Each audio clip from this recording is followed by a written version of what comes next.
Everyone, welcome back to GK today. मेरा नाम है नुज़हत सना और इस वीडियो में हम कवर करेंगे current affairs. But before that, if you are looking for the English version of this particular video, you can refer to our new channel GK today 2.0। The link has been given in the description box, you can refer to it from there. इसके अलावा जो भी हमारे Hindi students हैं उनको मैं बता दूं कि ये questions GK today Android application में चल रही हमारी डेली 20 MCQ सीरीज 2022 से लिए गए हैं। इसलिए अगर आप इन क्वेश्चंस को टेक्स्ट फॉर्म में चाहते हैं इसके एक्सप्लेनेशन और क्विज के साथ, तो आप ज्वाइन कर सकते हैं हमारी इस डेली 20 MCQ सीरीज को, जो कि अवेलेबल है जीके टुडे एंड्रॉयड एप्लीकेशन पे। तो अब आपका ज़्यादा टाइम नहीं लेते हुए चलिए शुरू करते हैं। Good morning everyone, welcome back to GK today. और आज हम डिस्कस करेंगे 21 जनवरी के सबसे मोस्ट इंपॉर्टेंट करंट अफेयर्स। तो फिर शुरू करते हैं।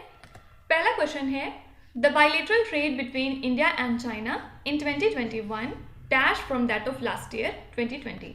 तो यहाँ पे ये बताना है कि 2020 में जो भी इंडिया और चाइना के बीच का ट्रेड था उससे क्या फ़र्क पड़ा है 2021 में, मतलब बढ़ा है, घटा है या फिर कोई भी फ़र्क नहीं है, वो उतना ही है। एक्चुअली 2020 की बात करें तो इंडिया और चाइना के बीच में जो ट्रेड हुआ था वो 87.6 बिलियन डॉलर्स का हुआ था, लेकिन 2021 में ये बढ़ के कितना हो गया है, 125.66 बिलियन डॉलर्स। ठीक है, तो देखा जाए तो ओवरऑल इंक्रीज कितने का है, 43.3% का। इसके अलावा 2021 में अगर चाइना के एक्सपोर्ट की बात करें कि क्या चीज़ें एक्सपोर्ट हुई हैं चाइना से इंडिया में, तो वो अमाउंट करता है 97.52 बिलियन डॉलर्स से। मतलब एक तरह से आप कह सकते हैं 46.2% का इंक्रीज इसमें भी देखने को मिलता है। और इंपोर्ट्स की बात करें तो वो है 28.14 बिलियन डॉलर्स पे, मतलब इसमें भी इंक्रीज हम देखते हैं 34.2% का।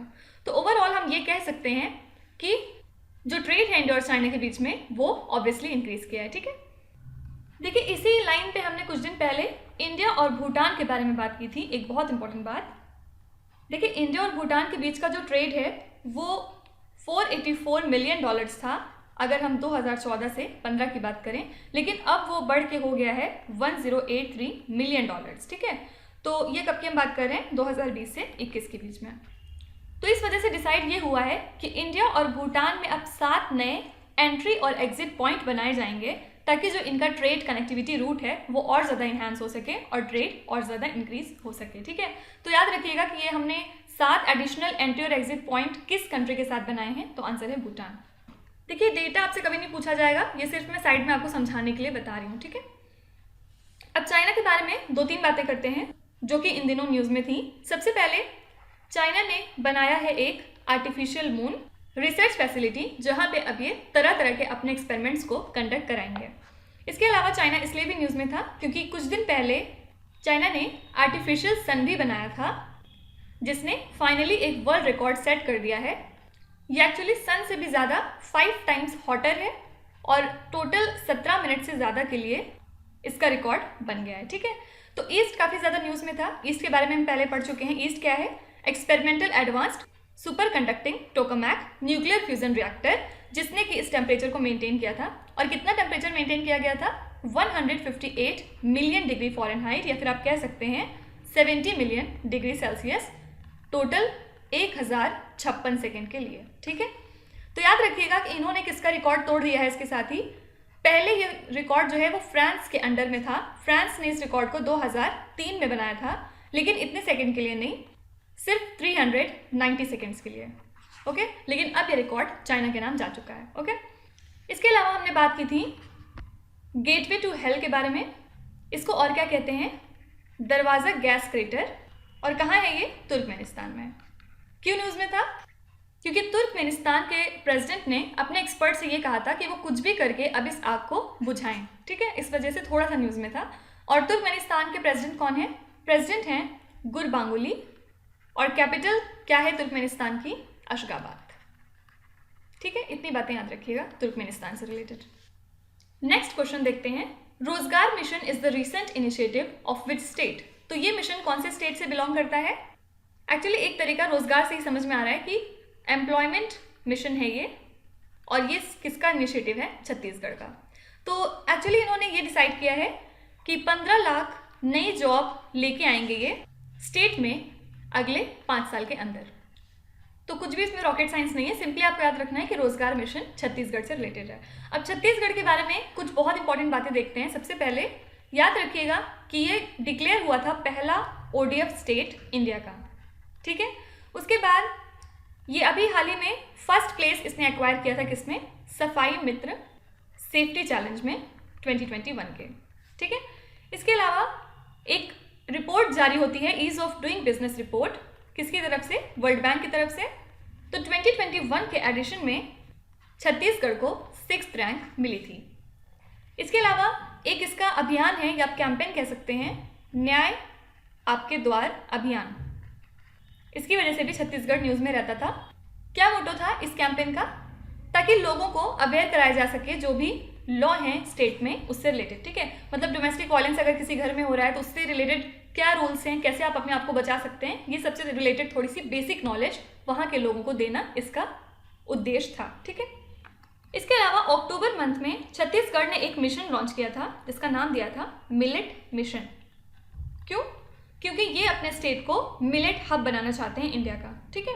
तो 14 डिस्ट्रिक्ट छत्तीसगढ़ की MOU साइन करती हैं किसके साथ, इंडियन इंस्टीट्यूट ऑफ मिलेट्स के साथ, जो कि हैदराबाद में है, ताकि वहाँ पे मिलेट्स का प्रोडक्शन बहुत ज़्यादा बढ़ाया जा सके। साथ ही छत्तीसगढ़ गवर्नमेंट एक स्कीम भी लॉन्च करती है, राजीव गांधी ग्रामीण भूमिहीन मजदूर न्याय योजना। क्या होगा इसके अंदर में, एक्चुअली 6,000 रुपये दिए जाते हैं हर उन लोगों को जिनके पास ज़मीन नहीं होती है, ठीक है, ताकि वो अपना भी ख्याल रख सकें और अपने परिवार का भी ख्याल रख सकें। ओके, अब आपको मुझे ये बताना है आत्मनिर्भर कृषि योजना और आत्मनिर्भर बागवानी योजना कौन से स्टेट को बिलोंग करती है। ये दोनों स्कीम्स एक पर्टिकुलर स्टेट की हैं, आपको उसका नाम कमेंट्स में लिखना है। क्वेश्चन नंबर 3, ज्ञानोदय गोदा is a school education initiative of which state. So ये स्कूल एजुकेशन इनिशिएटिव है गोडा डिस्ट्रिक्ट का, जो कि कहाँ पे है, झारखंड में। तो क्या इसका एम है, जो भी स्कूल्स में इंफ्रास्ट्रक्चर होता है और जो बेसिक रिसोर्सेज और सर्विसेज होती हैं उनको इन्हांस करना। क्यों न्यूज़ में था ये, क्योंकि हाल ही में इस इनिशिएटिव को सिल्वर अवार्ड मिला है, किस चीज़ में, at the prestigious national e governance awards during the 24th national e governance conference. कहाँ हुई है ये कॉन्फ्रेंस, ये हुई है हैदराबाद में, ठीक है। और याद रखिएगा एक डिस्ट्रिक्ट है नागालैंड में जिसका नाम है मॉन, इसको नेशनल अवार्ड मिला है किस कैटेगरी में, use of ICT in the management of COVID-19, ठीक है। तो ये मॉन ज़रूर याद रखिएगा, बहुत इंपॉर्टेंट है। इसके अलावा एक बहुत लेजेंडरी कथक डांसर हैं, क्या नाम था इनका, पंडित बिरजू महाराज, आई थिंक सब जानते हैं इनको। हाल ही में इनकी डेथ हो गई है at the age of 83 years. तो याद रखिएगा इनको कौन कौन से अवार्ड से सम्मानित किया गया है। सबसे पहले संगीत नाटक एकेडमी अवार्ड 1964 में दिया गया था। उसके बाद पद्म विभूषण भी इनको मिला है 1986 में। इसके अलावा इनको नेशनल फिल्म अवार्ड भी दिया गया है बेस्ट कोरियोग्राफी के लिए, ठीक है। तो आपसे पूछा जा सकता है पंडित बिरजू महाराज जिनकी हाल ही में डेथ हो गई है वो किस डांस से एसोसिएटेड हैं, याद रखिएगा कथक। इसके अलावा हाल ही में एक सोशल वर्कर हैं शांति देवी, कौन से स्टेट से बिलोंग करती हैं, उड़ीसा। इनकी भी हाल ही में डेथ हो गई है at the age of 88 years. Actually बहुत सारी चीज़ों के लिए जानी जाती हैं। सबसे पहले इन्होंने फाउंड किया था सेवा समाज आश्रम, ताकि ट्राइबल गर्ल्स को ये एजुकेशन प्रोवाइड कर सके, और इसकी वजह से इनको मिला था। और इनको पद्मश्री से भी नवाजा गया है 2021 में बाय प्रेसिडेंट रामनाथ कोविंद, ठीक है, इसलिए ये इंपॉर्टेंट हो जाती हैं। और झारखंड की अगर बात करें तो अपने एक इनिशिएटिव की वजह से न्यूज़ में था कुछ दिन पहले, क्या नाम है इसका, safe and responsible migration initiative. क्या था इसमें, तो जो भी माइग्रेंट वर्कर्स होते हैं तो उसके लिए इन्होंने एक फॉर्मल स्ट्रक्चर बना दिया है जिसके अकॉर्डिंग जो भी माइग्रेंट वर्कर्स हैं वो इसमें रजिस्टर कर सकते हैं अपने आप को।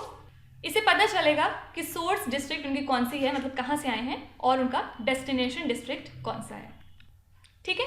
इसके लिए स्टेट गवर्नमेंट ऑफ झारखंड ने ये भी डिसाइड किया है कि वो 2 लेबर कंसुलेट्स भी बनाएंगी, कहाँ पे, लद्दाख में और केरला में, ठीक है। अब आपको मुझे बताना है कि प्राइम मिनिस्टर नरेंद्र मोदी ने रिसेंटली गंगा एक्सप्रेसवे की नींव रखी है कौन से स्टेट में। Question number 4, Repos one of the winners of the national startup award 2021 is associated with which field. Actually हाल ही में ministry of commerce and industry ने टॉप 46 इंडियन स्टार्टअप्स को प्रेजेंट किया है नेशनल स्टार्टअप अवार्ड 2021। तो repos की बात करें अगर, तो ये पुणे बेस्ड है और इसने अवार्ड जीता है किस कैटेगरी में? Energy distribution. क्यों? क्योंकि ये डोर टू डोर डिलीवरी करते थे फ्यूल की। ठीक है, अब कुछ इंपॉर्टेंट अवार्ड्स देख लेते हैं। सबसे पहले हैं सुमित भाले, इनको हाल ही में मिला है गोल्ड मेडल। कहाँ पे? इंटरनेशनल फोक आर्ट फेस्टिवल पे। इसके अलावा शेलिन फोर्ड हैं जो बन गई हैं विनर मिसेस वर्ल्ड 2022 की। कौन सी कंट्री से हैं? अमेरिका। देन नवदीप कौर, जिनको सब जानते हैं क्योंकि हाल ही में ये मिसेस इंडिया वर्ल्ड 2021 बनी थी और ये कौन से स्टेट से हैं? उड़ीसा। तो अभी रिसेंटली इनको एक और अवार्ड मिल गया है, किस चीज़ में? Best national costume, same event में मिसेस वर्ल्ड 2022 में। ठीक है, और ये इवेंट हुआ कहाँ था? लास वेगस में। और इन सब के अलावा एक और न्यूज़ कवर कर लेते हैं जो थोड़ी पुरानी भी है लेकिन रिवाइज करना ज़रूरी है। फोर्ब्स ने हाल ही में अपनी लिस्ट रिलीज की थी 100 मोस्ट पावरफुल वुमेन की। ठीक है, इसमें टॉप पोजीशन पे कौन थी? मैकेंजी स्कॉट, जो कि फॉर्मर वाइफ हैं जेफ बेजोस की। देन सेकंड पोजीशन पे थी vice president of USA Kamala Harris, और थर्ड प्लेस पे थी head of European central bank, कौन है? क्रिस्टियाने लेगार्डे। ठीक है, याद रखिएगा कि इंडिया की फाइनेंस मिनिस्टर निर्मला सीतारमन की रैंक क्या थी इस लिस्ट में? 37th। अब कुछ ब्रांड एम्बेसडर देख लेते हैं साथ ही साथ। अमिताभ बच्चन को हाल ही में किसका ब्रांड एम्बेसडर बनाया गया है? एमवे इंडिया का। इसके अलावा स्मृति मंधाना बन गई हैं ब्रांड एम्बेसडर ऑफ गुवी। अब आपको मुझे बताना है कि कौन बन गया है ब्रांड एम्बेसडर ट्राइफेड आदि महोत्सव का। प्लीज कमेंट्स में पार्टिसिपेट करिए। Question number 5, where is India's first भेल built coal to methanol pilot plant located? तो कहाँ पे है ये? एक्चुअली हाल ही में हमारे यूनियन मिनिस्टर जो हैवी इंडस्ट्रीज के हैं, कौन है? महेंद्र नाथ पांडे, इन्होंने इनॉग्रेट किया है इंडिया की पहली भेल द्वारा built coal to methanol pilot plant. कहाँ पे? हैदराबाद में। इसकी कैपेसिटी कितनी है? 0.25 टन्स पर डे, और इसको इंडिजिनसली डिजाइन किया गया है किसके द्वारा? भेल, that is Bharat heavy electronics limited. ठीक है, तो ये मेथनॉल को प्रोड्यूस करेगा और प्योरिटी 99% से भी ज्यादा होगी। ठीक है, इसके अलावा हमारी यूनियन मिनिस्ट्री ऑफ पावर ने नई गाइडलाइंस जारी की हैं किसके लिए? For charging infrastructure for electric vehicles.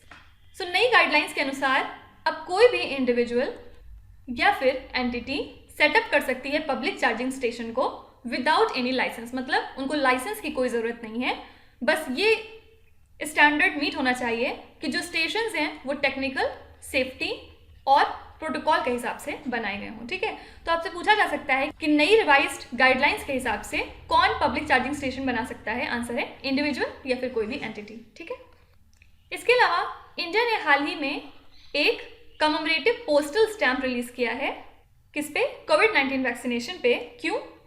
To mark the first anniversary of country's national immunisation programme. और ये जो स्टैंप है इस पे एक हेल्थ वर्कर को दिखाया गया है जो कि सीनियर सिटीजन को कोवैक्सीन लगा रहा है। ठीक है, तो आपसे पूछ सकते हैं कि इसमें कौन सी वैक्सीन को दिखाया गया है? तो आंसर है कोवैक्सीन। एक्चुअली एक साल के अंदर ही हमने 156 करोड़ डोसेस कंप्लीट कर लिए हैं। और कोवैक्सीन की बात करें तो ये हैदराबाद बेस्ड भारत बायोटेक के द्वारा बनाई गई है in collaboration with Indian council of medical research. अब एक इनिशिएटिव है जिसका नाम है बायोडाइवर्सिटीज। इसको ऐसे लिखेंगे, बायोडाइवर फिर पूरा सिटीज ऐसे, बाय 2030। ये किसका इनिशिएटिव है? वर्ल्ड इकोनॉमिक फोरम का। और इसके अकॉर्डिंग जो भी सिटीज़ हैं वो 80% ऑफ ग्लोबल इकोनॉमी को कंट्रीब्यूट करती हैं। मतलब ग्लोबल इकोनॉमी में जो भी डेवलपमेंट हो रहा है उसका 80% कंट्रीब्यूट करती हैं। साथ ही रिस्पॉन्सिबल होती हैं 3/4 of green house gas emissions के लिए। ठीक है, तो सिंपली आपसे पूछ सकते हैं कि ये इनिशिएटिव किसका है? आंसर है World Economic Forum. Question number 6, who is the first Indian to win an Indian Open men's singles title on debut? Answer है लक्ष्य सेन, और इन्होंने किसको हराया है?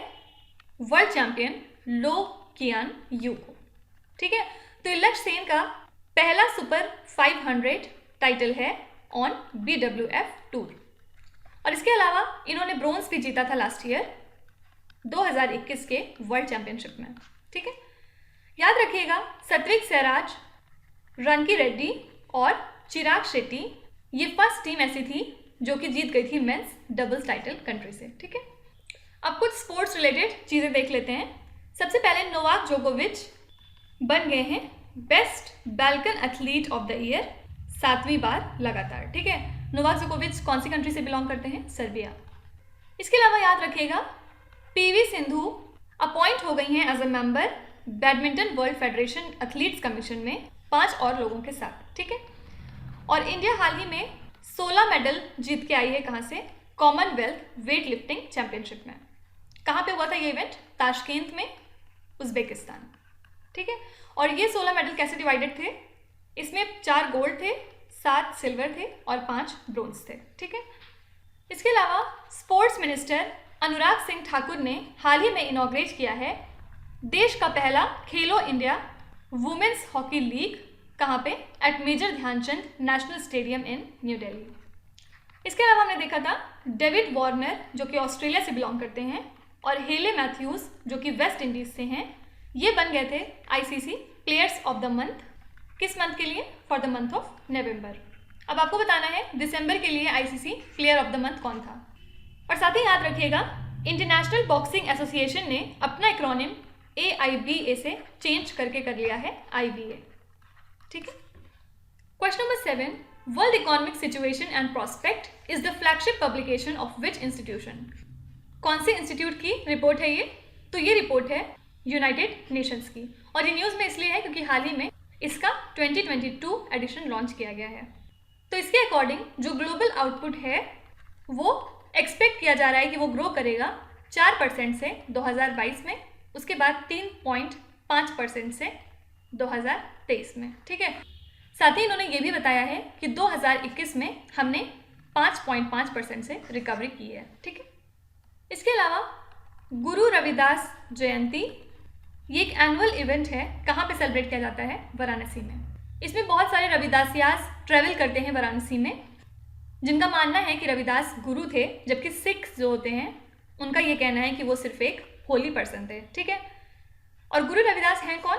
ये एक इंडियन पोइट सेंट हैं भक्ति काल से, और फाउंडर हैं रविदासिया रिलीजन के, जो कि डिस्कवर की गई थी 15 to 16th सेंचुरी CE में। ठीक है, तो not very relevant, only thing you have to remember is Guru Ravidas Jayanti is an annual event जो कि सेलिब्रेट किया जाता है कहाँ पे?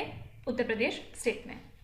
अब बात करें कुछ रिपोर्ट्स की, तो इंटरनेशनल लेबर ऑर्गेनाइजेशन ने हाल ही में एक रिपोर्ट रिलीज की है जिसका नाम है world employment and social outlook, और इस रिपोर्ट में इंटरनेशनल लेबर ऑर्गेनाइजेशन ने ग्लोबल अनएम्प्लॉयमेंट को प्रेडिक्ट किया है कितना? 2022 में 207 मिलियन।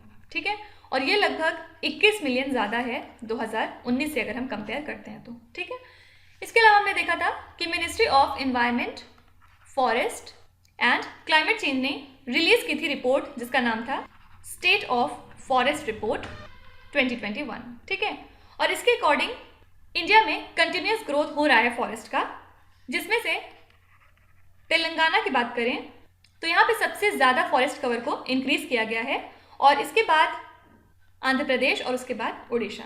ठीक है, और ऐसे स्टेट जिन्होंने बिल्कुल भी कंट्रीब्यूट नहीं किया इंक्रीज करने में फॉरेस्ट कवर को, वो पूरा नॉर्थ ईस्ट आप ले लीजिए। For example Manipur, Arunachal Pradesh, Nagaland, Mizoram, Meghalaya. ठीक है, और ऑल्दो तेलंगाना ने इंक्रीज किया है अपना फॉरेस्ट कवर, लेकिन फिर भी अगर बात करें कि सबसे ज़्यादा फॉरेस्ट कवर कहाँ पे है तो वो है मध्य प्रदेश में, और उसके बाद अरुणाचल प्रदेश में, देन छत्तीसगढ़, उसके बाद उड़ीसा और उसके बाद महाराष्ट्र।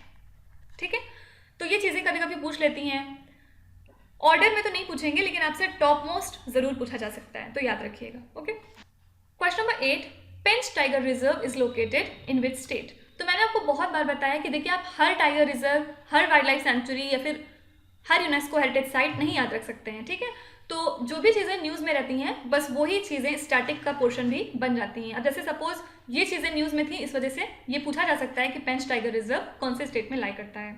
क्यों न्यूज़ में था? क्योंकि यहाँ पे एक फेमस टिग्रेस है जिसका नाम है कोलार वाली, इसकी हाल ही में डेथ हो गई है, और ये फेमस इस वजह से है क्योंकि ये सुपर मॉम के भी नाम से जानी जाती है। टोटल इसने 29 कप्स को जन्म दिया था, जिसमें से 25 सक्सेसफुली रेज हो गए थे। ठीक है, तो ये है मध्य प्रदेश में।